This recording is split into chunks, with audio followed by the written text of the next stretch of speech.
From the Battery Street studios of KCBS Radio in San Francisco, this is Bay Current, keeping you current on what the Bay Area is talking about.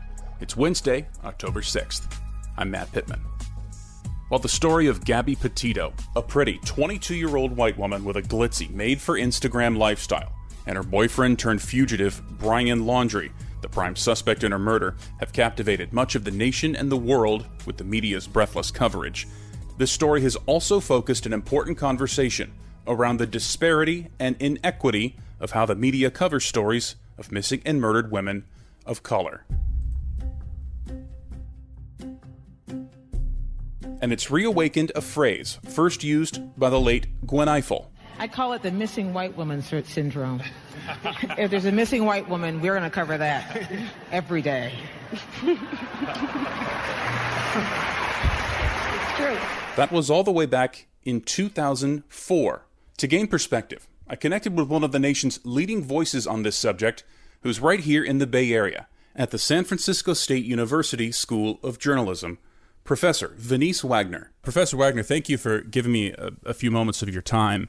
What's been your reaction as you've seen this play out? Well, I think to understand what's going on, we have to look at the history. And for centuries, white women have been placed very high up on a pedestal, so much so that their virtue has been protected by society. And if there's ever any breach of that virtue, then it becomes a main story, a huge story.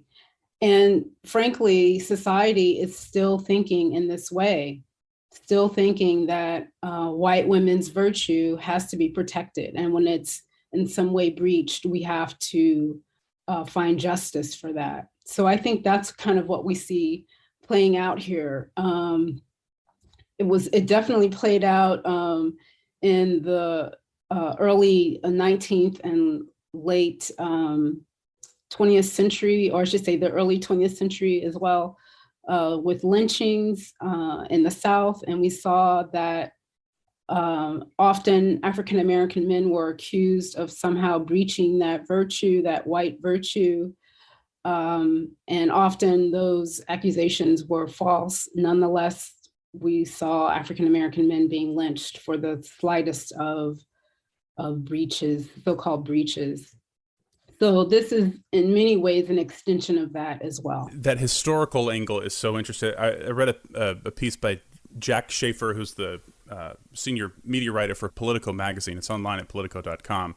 And he goes right down the list. He goes way back, 1897, a Boston woman, Betsy Stevenson, up until more modern stories like this, Lacey Peterson, Elizabeth Smart. You don't have to be a rocket scientist to connect that thread there, that these are all those stories of white women. Most of them come from some level of affluence as well. So being that it may be just kind of baked into the cakes from a societal perspective, why does the media continue to react that way?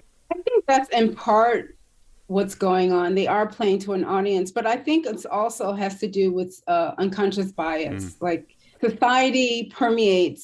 societal thinking permeates a lot of what we do as journalists. And unless you are consciously asking questions, unless you are consciously reflecting on your own sort of worldview, you're not going to challenge that. You're not going to challenge the status quo. And so that's why this continues to be perpetuated. And we know it continues to be perpetuated because, that one incident with Amy Cooper and Chris Cooper in New York was a great representation of why we know that this is still in place.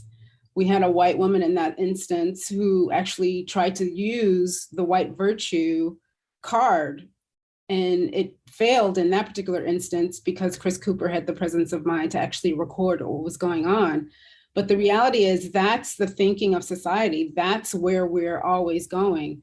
And I don't think there has been enough challenge of that status quo thinking. The local part of this story has been the anchor at KTVU, longtime anchor with a lot of credibility both in his newsroom and in the market, suspended for raising the issue, wanting to present that other side of the coin, the story of, hey, this is a case where we are not representing all of the communities that they serve in the Bay Area.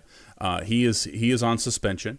What was just your reaction to that, seeing a man with a reputation? This isn't a newbie. This is a guy who's been doing this for a long time, taking that stance and being penalized for it. Well, I wasn't surprised by what happened. I was heartened that we have such a prominent figure in the journalism industry who was willing to step up and say something. And he was willing to do that on a very large scale during a broadcast, a major broadcast, primetime broadcast. So that was very encouraging to me. I think what ends up happening in newsrooms is we get these protocols where, oh, this is not the right time to have that discussion. That's a different story. We shouldn't be talking about that now. And I think what we often forget, is what our jobs are as journalists. What are we supposed to do? And ethically, the SBJ Code of Ethics has many tenets. And as part of that list of tenets, I think it is our responsibility to seek justice. Now, there are a couple of kinds of justice. Like, you can think about conservative justice, and that conservative justice is really about keeping order, maintaining order, right? Making sure that people are doing what they say they're going to do. For example, reporters are very hot on exposing corruption by, bad actors within particular companies or within the government, et cetera, et cetera. However, there's something called reformative justice, which is really about giving voice to the voiceless. It's about challenging that status quo. And I think too often, we forget that reformative justice. We forget that's also a justice we should be pursuing in our work. Part of our charge is to serve the community, and to serve the community, we have to give voice to the voiceless. And so that means actually doing stories about trans women of color who, go missing or are in some way harmed. That is our responsibility as journalists. It's our responsibility of journalists to actually go out there and write about people of color who go missing. This case in Wyoming, that also is another opportunity for journalists to seek reformative justice by going out and actually writing about some of the 400 women who have gone missing in the last 9 years in Wyoming, and they're Native American women. So that is actually giving voice to the voiceless. And I often think we forget that part of our job. Right. You are co-author of a book called Reporting Inequality, Tools and Methods for Covering Race and Ethnicity. And one of the chapters is implicit bias. It's chapter 4 in your book. How important is it to get that messaging out into newsrooms and classrooms across the country? It absolutely is super important. And right now, I have to say, I think there's a shift happening. Last year after the George Floyd incident, there was what they call a racial reckoning. And that was actually happening in newsrooms. And I think there are some newsrooms that are beginning to create that shift. And the shift I'm actually talking about is actually in dialogue within newsrooms, between reporters and editors, between reporters and producers, a conversation that actually consciously looks at racial disparity and how race plays out in all people's lives, right? Not just people of color, but how is it that white people get advantages from that structure? So that's one thing. And I think the other thing is newsrooms have to be aware that this is what the younger generation is actually demanding now. Like, they don't want anything less than that kind of self-reflection and that kind of shift in the newsroom.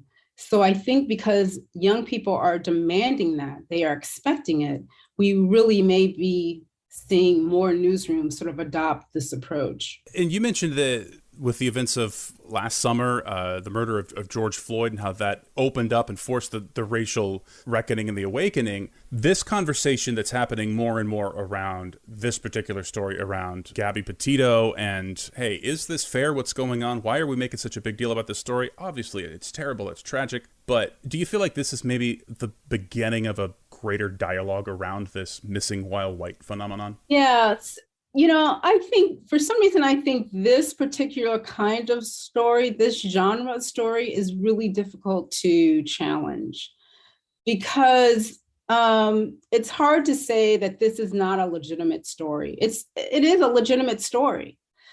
But I think the problem is it happens at the expense of other stories not being told, right? So there has to be a conscious effort of acknowledging that your worldview, and when I say your, I mean the reporter's worldview or the producer's worldview, that it's primarily sort of, I'm trying not to use the word stuck, but that's the only word that came to my mind, stuck in sort of this thinking that is middle class, that is white, that is dominant culture, right? And so one of the things we have to make conscious effort in doing is to acknowledge and to actually pursue other ways of thinking, other perspectives to include.